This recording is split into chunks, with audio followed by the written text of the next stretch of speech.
मोहतरम जनाब इम्तियाज जलील साहब, रुकने पार्लिमान वो सदर महाराष्ट्र मजलिस इत्तेहाद मुस्लिमीन डॉक्टर गफ्फार कादरी साहब, वर्किंग प्रेसिडेंट महाराष्ट्र मजलिस इत्तेहाद मुस्लिमीन जनाब फैयाज खान साहब, सदर मुंबई मजलिस इत्तेहाद मुस्लिमीन जनाब फिरोज लाला साहब, एडवोकेट निजाम बाहू साहब, सैयद मोइन साहब, डॉक्टर खालिद साहब, मुंबई के मजलिस इत्तेहाद मुस्लिमीन के साबिक़ा रुकन असम्बली मोहतरम जनाब वारिस पठान साहब, मुंबई के हमारे मजलिस के दोनों अराकीन बल्दिया, मुंबई के मजलिस इत्तेहाद मुस्लिमीन के महिलाओं की सदर, तमाम महाराष्ट्र से तशरीफ लाए मजलिस इत्तेहाद मुस्लिमीन के जिम्मेदारान, सुदूर मोतमदीन अराकीन, मुहिबान मजलिस, बुजुर्गान मिल्लत, मेरी इज़्ज़तदार माँ और बहनों, मेरे गयूर नौजवान साथियों, मैं आप तमाम का बेहद शुक्रिया अदा करता हूं कि आपने आज के इस मुस्लिम रिजर्वेशन के सिलसिले में मुनक़्क़द इस जलसे में शिरकत की। मैं शुक्रगुजार हूं मेरे तमाम मजलिस के रुकबाओं का, साथियों का, जिन्होंने महाराष्ट्र के कोने कोने से आज सुबह बाद नमाज फजर के बाद अपने इस सफ़र का आगाज़ किया और बड़ी मुश्किलात का सामना किया, मगर अल्हम्दुलिल्लाह कामयाबी के साथ वो आज यहाँ मुंबई को पहुँचे। मैं शुक्रगुजार हूँ डॉक्टर गफ्फार कादरी साहब का कि पिछले 4 दिन से वो मुंबई में क़याम करके इस जलसे की तैयारी के सिलसिले में बड़ी मेहनत की। मैं मुबारकबाद देता हूँ मोहतरम जनाब इम्तियाज जलील साहब को और हमारे धुलिया के मजलिस के रुकन असम्बली जनाब फारूक शाह साहब को, इन सब ने मेहनत की आज के जलसे को कामयाब करने के लिए। और मैं अपने तमाम मजलिस के रुफ़ाओं से ये बात बताना शुरुआत में ज़रूरी समझता हूँ कि अगर हम मिलकर काम करेंगे तो ऐसा कोई काम नहीं है, ऐसी कोई मंजिल नहीं है जो हम उसको हासिल नहीं कर सकेंगे। अगर हमारा टीम वर्क जारी रहेगा तो इंशाअल्लाह ताला हम महाराष्ट्र के कोने कोने तक मजलिस इत्तेहाद मुस्लिमीन के कामयाबी के परचम लहराएंगे। अगर हम मिलकर काम करेंगे, टीम वर्क के साथ काम करेंगे तो कामयाबियां हमारे कदम को चूमेगी। अगर हम अपनी इनफरादियत को फरोग देंगे, अगर हम अपनी इनफरादी मकबूलियत को जमात की मजबूती पर तरजीह देंगे तो फिर हो सकता है कि इनफरादी तौर पर मकबूलियत मिल जाए मगर जमात को कामयाबी हासिल नहीं होगी। जमात को कामयाबी इज्तिमाइयत से हासिल होती है। जो लोग इनफरादियत पर कामयाबियां हासिल करते हैं वो कामयाबी ज़्यादा दिन तक नहीं चलती, वो कामयाबी जल्द से जल्द ख़त्म हो जाती है। मगर जिस काम और जिस तंजीम में इज्तिमाइयत से काम होता है वो सुबह क़यामत तक कायम रहेगी, उसमें लोग जुड़ते रहेंगे। तो अल्हम्दुलिल्लाह आज मजलिस इत्तेहादुल मुस्लिमीन ने जो टीम वर्क और जो इज्तिमाइयत का सबूत दिया, इंशाअल्लाह ताला मुझे यकीन है कि इसी तरीके से हम लोग आगे बढ़ते रहेंगे। मैं हमारे शोलापुर के हमारे नौजवान भाई फारूक शाब्दी का भी जिक्र करना ज़रूरी समझता हूँ और जिन जिम्मेदारों का मैंने जिक्र नहीं किया इसका यह हरगिज़ मतलब नहीं है कि मेरे दिल में उनके लिए मोहब्बत नहीं है। बल्कि जिनका नाम नहीं लिया गया है मैं उनको अपनी आंखों पर रखता हूं, और जिनका नाम लिया गया है उनका इम्तिहान अब शुरू होगा। तो जिन का नाम लिया गया है उन सब का इम्तिहान अब शुरू होगा, और अगर वो इज्तिमाइयत और टीम वर्क के साथ करेंगे तो यकीनन इम्तिहान में कामयाबी मिलेगी। मेरे अजीज दोस्तों और बुजुर्गों, मैं यहाँ पर हमारे साबिर आलम साहब, नदीम शेख और नसरुल्लाह गाजी का भी जो मुंबई के जमात के स्पोक्स पर्सन हैं, इन तमाम का भी शुक्रिया अदा करता हूँ। अल्हम्दुलिल्लाह आप तमाम ने मिलकर मेहनत की। मेरे अजीज दोस्तों और बुजुर्गों, मुस्लिम रिजर्वेशन के उन्वान से आज का इस जलसा मुनक्कद किया गया है। मुझे अफसोस है इस बात का, जिसका जिक्र अभी हमारे साथी रुकने पार्लियामान ने किया, कि तिरंगा रैली निकाली गई तो आखिर ये क्या तकलीफ हो गई शिवसेना, राष्ट्रवादी और कांग्रेस की सरकार को कि जगह जगह पर मजलिस के काफिले को रोकने की कोशिश की गई। अफसोस इस बात का है कि शिवसेना जो राष्ट्रवाद दिन में 24 घंटे में 2000 बार उनके लोग पुकारते हैं, कभी ये क्यों भूल गए कि तिरंगा ही तो हमारा राष्ट्रवाद की निशानी है, तिरंगा ही तो हमारी नेशनलिज्म की पहचान है। क्यों तिरंगे से इतनी नफरत है आपको? मजलिस से हो सकती है, मुसलमानों से हो सकती है, जो नहीं होना चाहिए, जो भारत के बाइज्जत शहरी है, मगर हमसे नफरत इतनी बढ़ चुकी कि जब एक मुसलमान और दलित तिरंगा उठा रहा है तो तिरंगा निकालो। मैं ये बताना चाह रहा हूं उन लोगों को कि तिरंगा भारत की पहचान भी है, हमारी मोहब्बत की निशानी भी है, और हमारे बुजुर्गों की कुर्बानियों की एक मिसाल भी है। और जिन लोगों ने भारत की जंग आजादी में हिस्सा नहीं लिया, वही लोग तिरंगे की मुखालिफत करते हैं। जिन्होंने भारत की आजादी में हिस्सा नहीं लिया और जिन्होंने अपने चेलों से कहा था कि आजादी में हिस्सा मत लो, तुम खामोश घर में बैठे रहो, मगर मुल्क की तारीख गवाह है कि क्विट इंडिया मूवमेंट का अगर नारा किसी ने मुंबई में दिया तो मुसलमान था। तिरंगा बनाने वाले में भी कौन कौन थे, बड़ी लंबी तफसील है, मगर अफसोस है कि ये सरकार तिरंगे के भी खिलाफ हो चुकी है। मेरे अजीज दोस्तों और बुजुर्गों, ये कहा गया कि मजलिस का जलसा जब होगा तो 144 लगा दिए। मैं हमारे उद्धव ठाकरे से ये पूछना चाहता हूं, जो अभी उनका ऑपरेशन हुआ है, मेरी नेक तमन्नाएं उनके साथ हैं। मैं उम्मीद करता हूं कि जल्द से जल्द वो सेहतयाब हो जाएंगे, और उनका ऑपरेशन जो हुआ है हम उम्मीद करते हैं कि उनको सेहत हो जाएगी।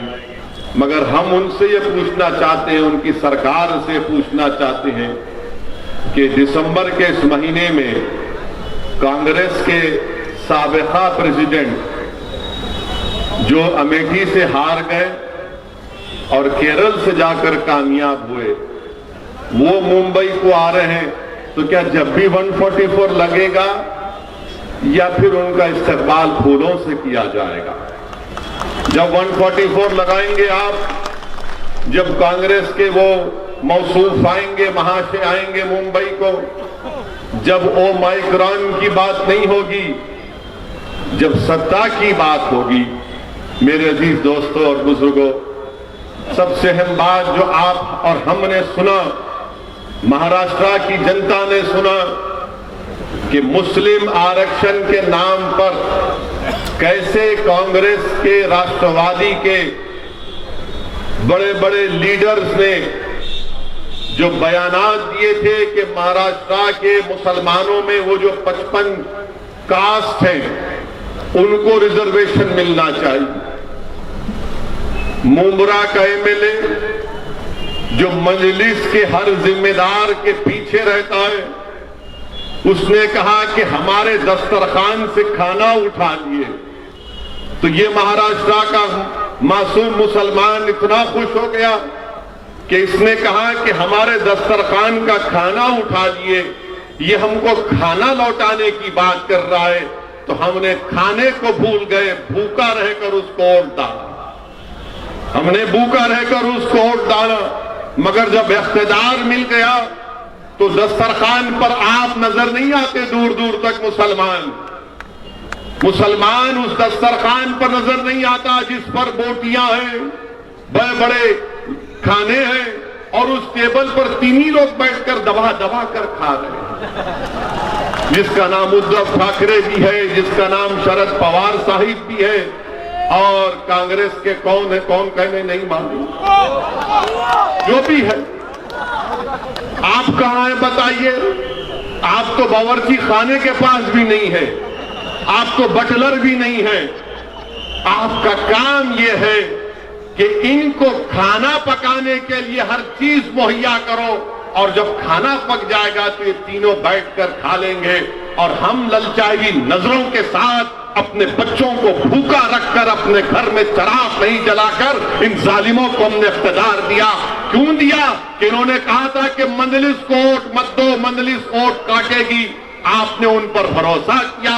अब देखो दस्तरखान पर कौन बैठकर दबा दबा कर खा रहा है। मेरे अजीज दोस्तों और बुजुर्गों, ये महाराष्ट्र के मुसलमानों को सोचना है कि आपने वोट दिया था राष्ट्रवादी कांग्रेस को, और कांग्रेस को जब यही चुनाव असेंबली के थे तो मैं यहां पर जलसा करने के लिए आता था मुंबई के मुख्तलिफ मुकामात पर, तो मुझे बड़े बड़े लोग SMS करते, मैसेज भिजाते, व्हाट्सएप करते कि ओवैसी मत आओ, तुम्हारे आने से वोट डिवाइड हो जाएगा, हम बीजेपी शिवसेना को रोकेंगे।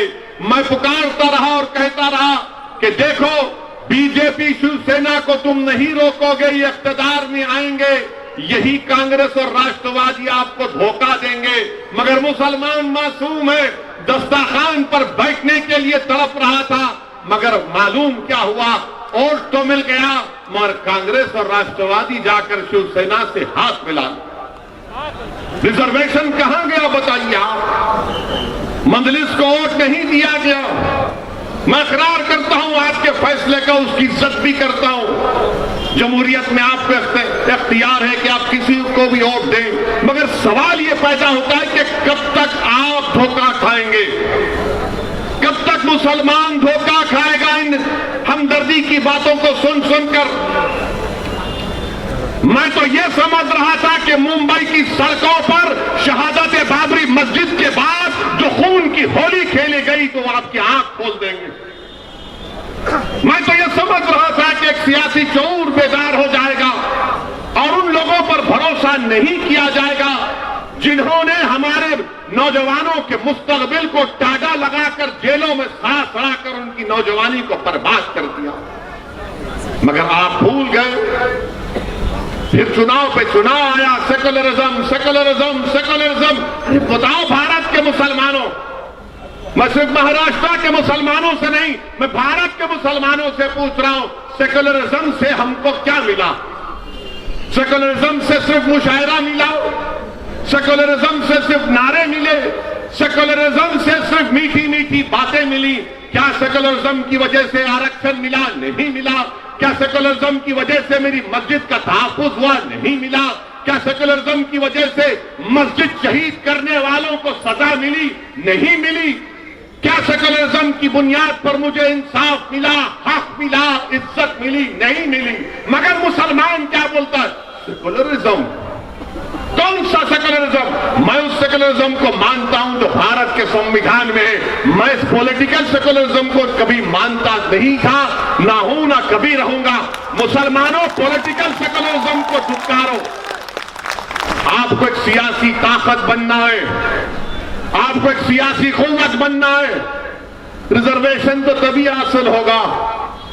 रिजर्वेशन हम क्यों कह रहे हैं?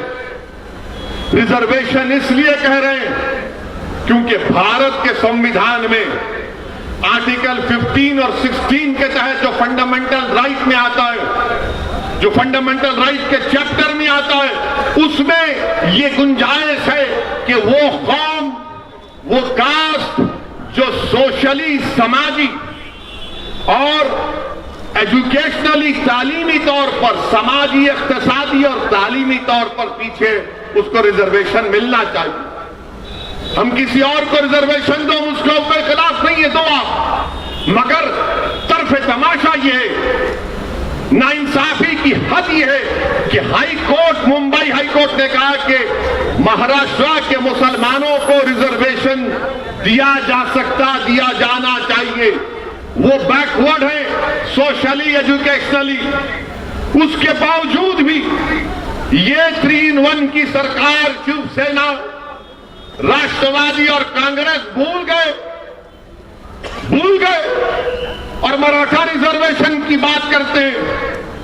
अब आपके सामने बताना जरूरी समझता हूं कि आप यहां से एक पैगाम लेकर जाएं। असदुद्दीन ओवैसी कोई अपने दिमाग से कोई आदादो शुमार या फैक्ट्स एंड फिगर्स बनाकर यह बात नहीं कह रहा है। क्या आपको मालूम महाराष्ट्र के मुसलमानों जिन्होंने सेकुलरिज्म के बात पर राष्ट्रवादी और कांग्रेस को वोट दिया, कितने महाराष्ट्र में मुसलमानों के ग्रेजुएट होते हैं? आज के जलसे में कितने मुस्लिम ग्रेजुएट हैं? हाथ उठाओ।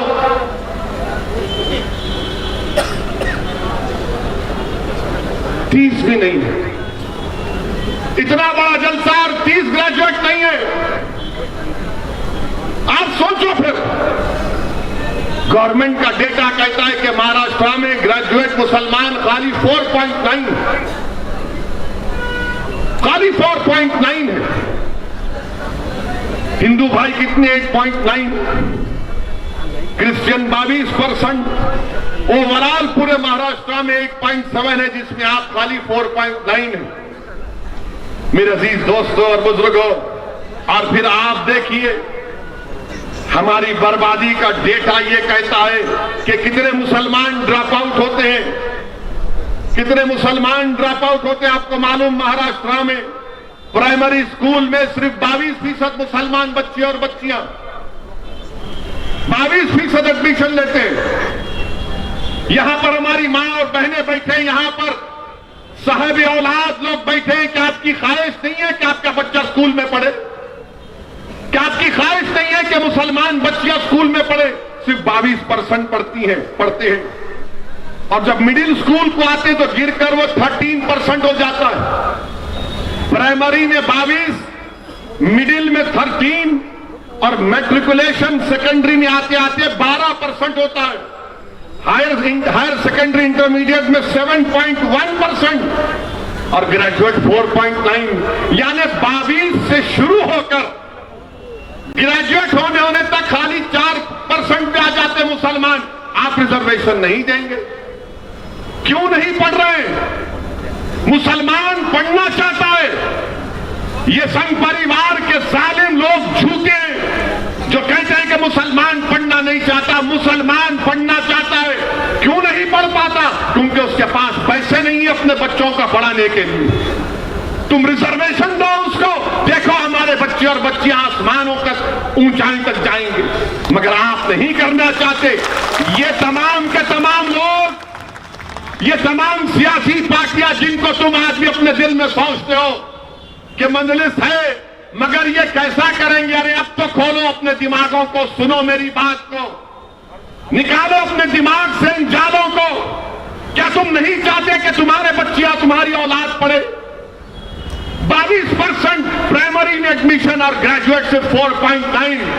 कब तक सेकुलरिज्म की बात कर रहे हो? एजुकेशन की बात करो, इंसाफ की बात करो, राइट की बात करो, हिस्सेदारी की बात करो, तभी लड़ाई कामयाब होगी। नौजवानों, मैं तुमसे मुखातिब हूं। नौजवानों, तुम्हारा मुस्तकबिल है कल। आज जो 30, 20, 19, 20 साल के बच्चे हैं, कल तुम्हारी शादी होगी इंशाअल्लाह। करेंगे ना? बैचलर नहीं रहना। जितने हैं सब परेशान कर रहे पूरे मुल्क,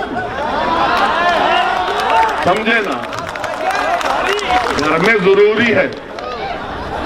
घर में रहे तो मर्द का दिमाग भी हल्का रहता। या पूरे बैचलर खुश नहीं? मगर क्या कहेंगे, नहीं तुम पढ़ाई की बात मत करो, ओवैसी को कैसे हराया जाए। तुम पढ़ाई की बात मत करो, इम्तियाज जलील को दोबारा एमपी ना बनने दिया जाए। तुम पढ़ाई की बात मत करो, फारूक शाह दोबारा दुनिया से मिले ना बने। तुम सेकुलरिज्म की बात करो, और सेकुलरिज्म एक ऐसा लफ्ज है जो मुसलमानों को जितना धोखा इस लफ्ज ने दिया किसी ने नहीं दिया।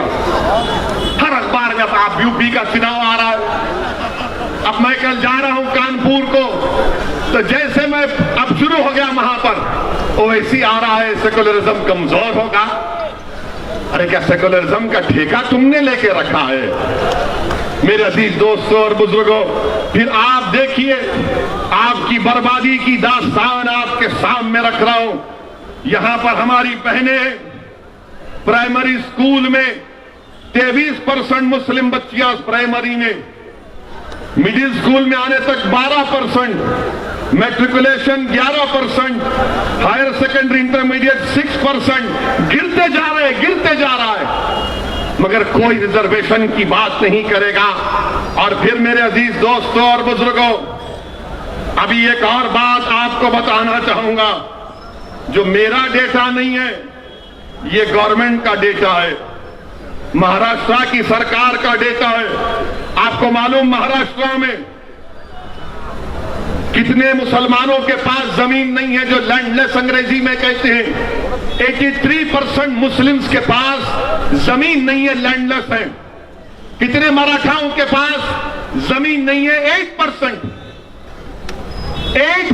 और 83%।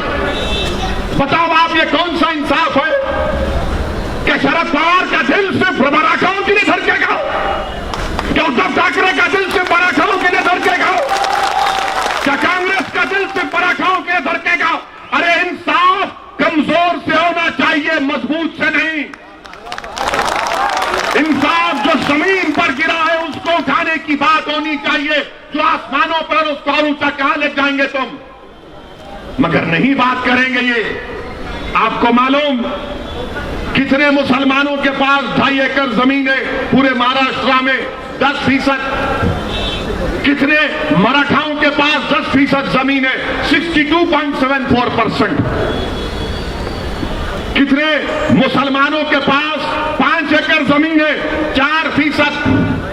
कितने मराठाओं के पास 5 एकड़ जमीन है? 19%। कितने मराठाओं के पास 10 एकड़ जमीन है? 6%। मुसलमानों के पास 1.20%। कितने मराठाओं के पास 10 एकड़ से आगे जमीन है? 2.70। मराठाओं के पास 10 एकड़ से ज्यादा जमीन है और मुसलमानों के पास 0.20, यानी 1% भी नहीं है। अब आपकी आमदनी कितनी है ये सुन लो, आप सुन के जाओ और दिमाग में रख लो मेरी इस बात को। कितने मुसलमान सालाना 25,200 रुपये कमाते? ईयरली, मंथली नहीं, सिर्फ 20%। अब आप सोच लो, साल में 12 महीने 25,200 रुपये सालाना मुसलमान 20% कमाते हैं। 25,200 से 50,400 सालाना एनुअल 41% मुस्लिम कमाते हैं। 50,000 से 72,000 सालाना आमदनी मुसलमानों की 20%। 72,000 से 36,000 ईयरली आमदनी, इनकम 17.10 मुसलमानों की। और 3,60,000 के ऊपर जो सालाना कमाते हैं उन मुसलमानों की 0.70%। अब आप आओ मराठाओं के बारे में, इनकी आमदनी का जिक्र भी आपके सामने कर देता हूं। और ये मीडिया वाले बैठे हैं, यकीनन इनको तकलीफ हो रही होगी दिल से कि ये क्या बात कर रहा है। मैं अंदर की बात कर रहा हूं जो अब तक आपने बाहर नहीं लाई थी। मैं आपने अंदर की बात नहीं लाई, मैं कर रहा। आप सुनिए, मराठाओं में 24,000 जो सालाना आमदनी है वो 22%। मुसलमान में 25,000 जिसकी सालाना आमदनी है वो 20%। मराठाओं में 24,000 से 50,000 ईयरली इनकम कितनी लोगों की? 22%। 50,000 से 1 लाख 19%, और हमारे पास 50,000 से 72,000 ओनली 20%। 1 लाख से 4 लाख 8% मराठाओं की आमदनी है, या 72,000 से 3,60,000 ओनली 17%। मेरे भाई, अब आप बताइए, अच्छा फिर अब आप आ जाइए कि जो सोर्स ऑफ बोरोइंग है, मराठाओं को बैंक से 40% लोन मिलता है, मुसलमानों को बैंक और कोऑपरेटिव मिलाकर 5.8, कोऑपरेटिव सोसाइटी से मराठाओं को 39% मिलता है, मुसलमानों को क्रेडिट सोसाइटी से 2.6, ये प्राइवेट मनी लेंडर से मराठाओं को 14%, मुसलमानों को 4%, रिश्तेदारों से सबसे ज्यादा मुसलमानों को लोन मिलता है 17%, प्राइवेट बैंक से मराठाओं को 2.14% मिलता है, और मुसलमानों को प्राइवेट बैंक से कुछ नहीं मिलता, डेटा ही नहीं। अब आप आ जाइए कि आईएएस ऑफिसर कितने मराठाओं के? 15.52%। मुसलमानों के कितने आईएएस ऑफिसर है महाराष्ट्र में मुसलमानों? कितने? एक भी नहीं। आईपीएस ऑफिसर 28% मराठा है, कितने मुसलमान है? 1.97%। और वो जो 1.97% है, वही मजलिस को बोलते हैं बी टीम है, इन्हें ऐसा करता है, इन्हें वोट काटता। अरे तुम किसको खुश कर रहे? जिन्होंने बर्बाद कर दिया हमको, तुम उनकी तारीफ में लगे हो।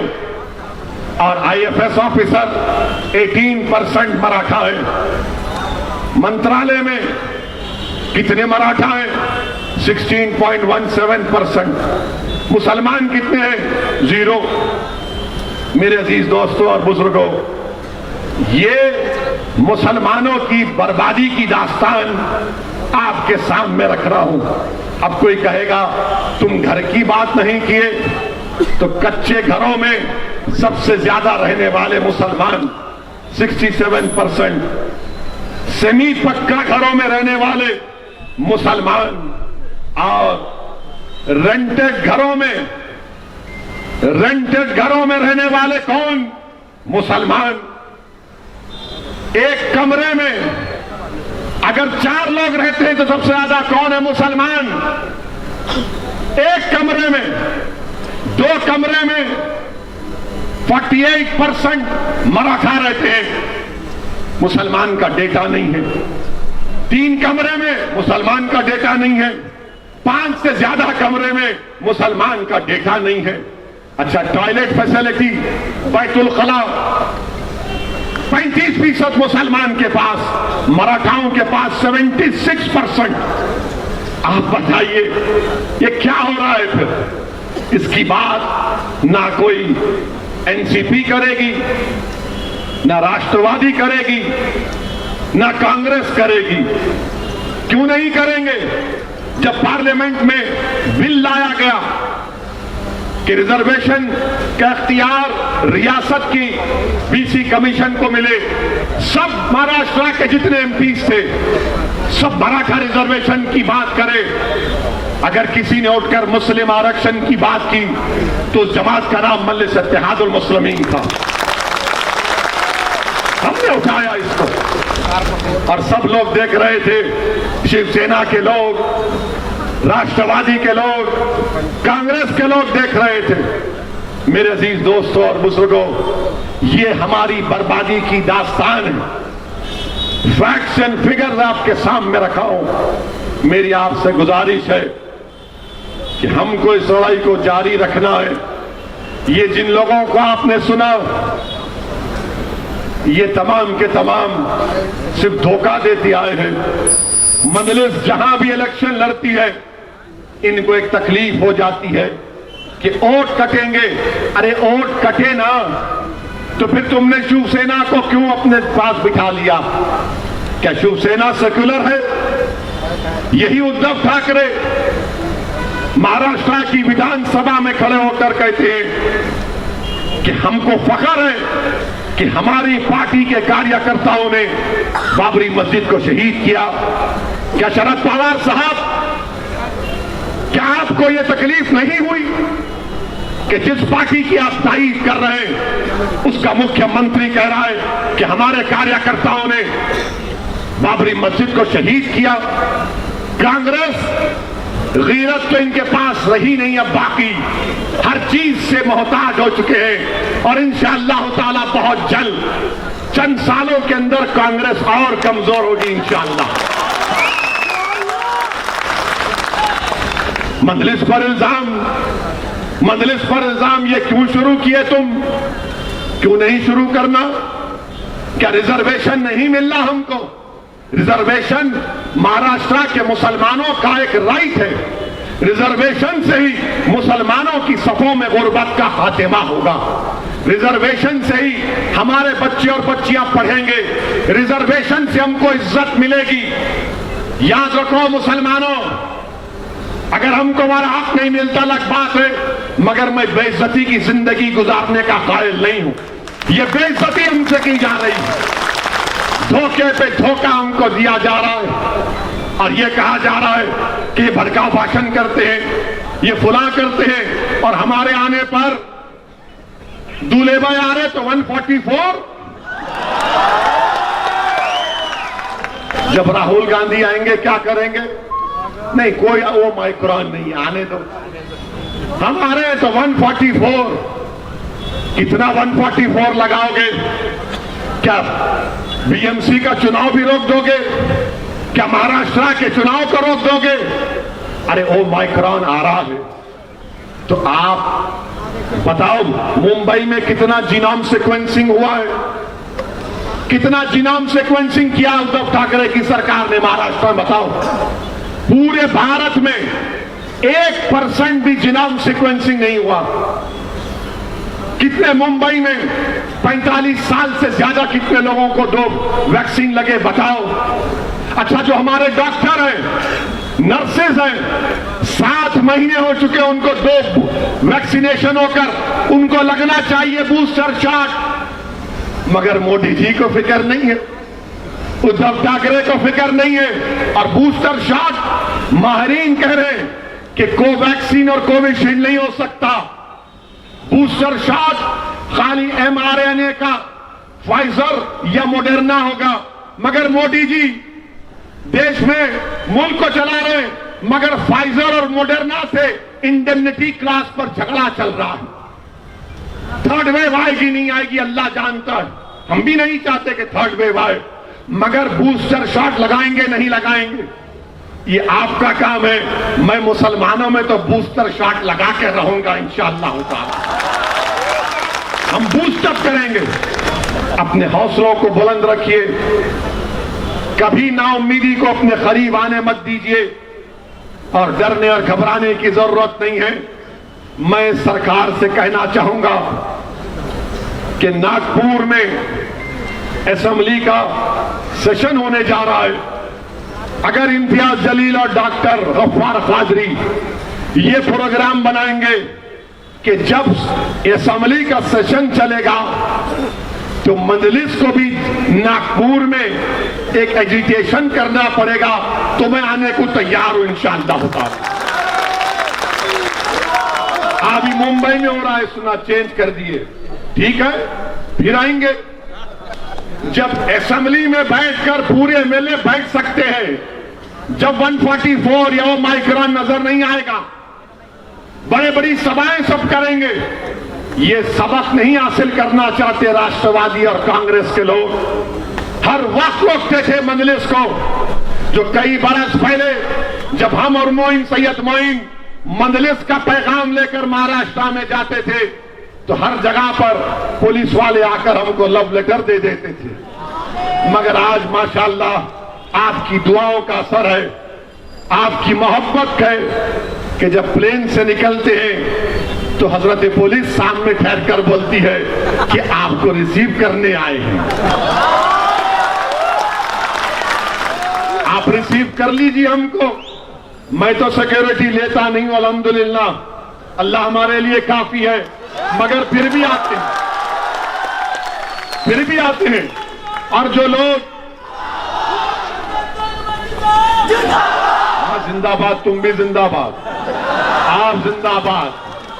याद रखो मेरी एक बात को, महाराष्ट्र के मुसलमानों, मौत तो एक मर्तबा आएगी ना, एक मर्तबा, मगर तुमको लाखों मर्तबा जिंदा रहना, लाखों मर्तबा तुमको जिंदा रहना का, एक बार नहीं लाखों मर्तबा। और जिंदगी का सबूत हरकत करने से है, जिंदगी का सबूत लड़ने से है, जिंदगी का सबूत अल्लाह के सामने गर्दन झुकाने से है, जिंदगी का सबूत अल्लाह के सामने अपनी बेबसी का इजहार करने से है, जिंदगी का सबूत जालिमों के सामने बेबसी नहीं, हक को हासिल करने का मुतालबा करने में। ये काम हमको करना है और आप और हम मिलकर करेंगे। जब महाराष्ट्र के मुसलमानों को इंसाफ मिलेगा तभी तो सही इंसाफ होगा। भारत से, भारत की जमहूरियत से भारत की जमहूरियत मजबूत होगी। सुनो, मुंबई के और महाराष्ट्र के मुसलमानों, अंग्रेजी में इंटरजेनरेशनल मोबिलिटी एक लफ्ज है, इंटरजेनरेशनल मोबिलिटी एक लफ्ज है। और वो क्या लफ्ज है कि क्या बेटा अपने बाप से आगे गया तालीम में, दौलत में, तो जो मुसलमान 1950 और 1960 में पैदा हुआ उन्होंने अपने बाप, अपने वालिदैन से ज्यादा तरक्की की। जो मुसलमान 1970 और 80 में पैदा हुआ वो अपने बाप से पीछे हो गया। और जो मुसलमान 1990 में और सन 2000 में 2000 में पैदा हुआ वो तो अपने बाप से, अपने दादा से बहुत दूर है। गरीबी में ज्यादा गरीबी बढ़ गई, तालीम में उससे ज्यादा हम दूर हैं। बताओ, दलितों में, आदिवासियों में, अपर कास्ट में, हिंदू भाइयों में, क्रिश्चियनों में, जैन में, इन सब में तरक्की हुई है क्या? उनका बेटा अपने बाप से आगे निकल गया। और अगर कोई नहीं निकला तो मुसलमान। आपको मालूम, महाराष्ट्र में हमारे दलित भाइयों से मुसलमान एजुकेशनल अटेनमेंट में कितना पीछे? 11% है। यही जब पढ़ता हूं तो जबान में कड़वाहट पैदा हो जाती है, तकलीफ होती है, गुस्सा आता है कि आखिर हमको क्यों पीछे छोड़ दिया जा रहा है। इसकी एक वजह है मेरे अजीज दोस्तों, जिस दिन भारत का मुसलमान अपनी एक सियासी ताकत को बना लेगा, अपनी एक पॉलिटिकल एम्पावरमेंट, अपनी एक पॉलिटिकल लीडरशिप को बना देगा, याद रखो उस दिन नाइंसाफी के दौर का खात्मा होगा। अगर आप अपनी सियासी ताकत को मजबूत बनाएंगे तभी तो होगा ना। और जो लोग तुम्हारे पास आकर कहेंगे नहीं नहीं नहीं जीत सकते, नहीं कामयाब हो सकते, तुमको सबको लेना पड़ेगा, मेरे भाई याद रखो, हाँ, रोटी डालते वक्त आटे में थोड़ा सा नमक की जरूरत पड़ती है, मगर मैं क्या अपने खुद का खाना नहीं पका सकता? क्या मैं अपना खुद का खाना नहीं पका सकता? क्या मैं अपने हाथों से अपने मुकद्दर के फैसले नहीं कर सकता? क्या मैं अपने हाथों से अपनी कौम को लेकर आगे नहीं बढ़ सकता? यही बात कई लोगों ने इम्तियाज जलील से कही थी और इम्तियाज जलील ने सारी दुनिया को बता दिया कि मुसलमानों में अगर हौसला और अज़म होगा तो तकदीर भी उसका साथ देती है। तुम अपने दिमागों से इस बात को निकालो मुसलमानों कि हम जीत नहीं सकते। अरे तुम जीतोगे इंशाअल्लाह ताला। जीत की पहली सीढ़ी है, जीत की पहली सीढ़ी है कि तुम इत्मीनान और एतमाद में रहो कि मैं कामयाब होऊंगा, मैं कामयाब होऊंगा। मैं तुमको बता रहा हूं, मैं जाती तौर पर अपने बारे में बता रहा हूं। हैदराबाद जाकर मेरे दोस्तों से पूछ लो कि मैं अपने बचपने में बेहतरीन पढ़ने वाला नहीं था, मैं 90-80% लाने वाला नहीं था। वो अकबरुद्दीन अवैसी थे जो उस वक्त भी 90, आज भी 99 पर है। मैं उस वक्त भी 50 पर था और आज भी 50 पर हूं। मगर मुझ में एक जिद थी। जब मुझसे कोई कहता कि नहीं हो सकता, मैं कहता था कि नहीं, करके दिखाऊंगा, और वो काम आपको करना है। अल्लाह ने हम सबको काबिलियत दी है। मुसलमानों, सिर्फ आपको एतमाद को पैदा करना है। ये लड़ाई रिजर्वेशन की, ये रिजर्वेशन की लड़ाई आपके आने वाली नस्लों के लिए है। नौजवानों, कल जब तुम बाप बनोगे, इंशाअल्लाह तुम्हारी औलाद होगी। तुम सोचो कि तुम वही चाहोगे कि तुम्हारी औलाद भी तुम्हारी तरह गरीब रहे, उनको उनका हक ना मिले। हक मिलने के लिए मिल के लड़ना पड़ेगा। आप तमाम का बेहद शुक्रिया। ये लड़ाई का आगाज है, इख्तिताम नहीं है, और लड़ाई होगी। अस्सलाम वालेकुम व रहमतुल्लाहि व बरकातहू।